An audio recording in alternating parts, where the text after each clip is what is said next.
এখন বেশিরভাগ বাড়িতেই স্মার্ট ইলেকট্রিক মিটার আছে। সেই মিটারের দিকে কখনো খুব ভালো করে দেখেছেন? দেখলে বুঝবেন মিটারের ভিতরে একটা ছোট্ট লাল আলো জ্বলছে। এই লাল আলো কেন জ্বলে?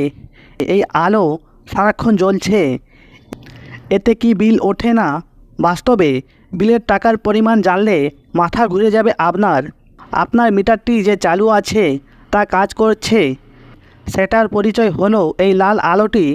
কোনো স্মার্ট মিটার সঠিকভাবে চলা মানে এই লাল আলোটি জ্বলবে। এটি বন্ধ হয়ে গেলে মিটারে কোনো সমস্যা হয়েছে বলে ধরে নেওয়া হয়।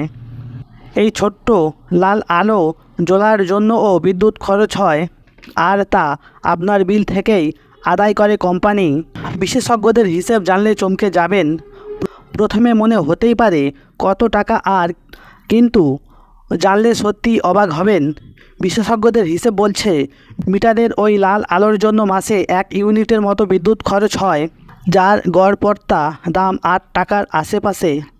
ভাবছেন এতে চিন্তার কি আছে, কিন্তু গোটা হিসাব বুঝলে আপনিও মাথায় হাত দেবেন। ভেবে দেখুন তো, এই রকম কত মিটার আছে।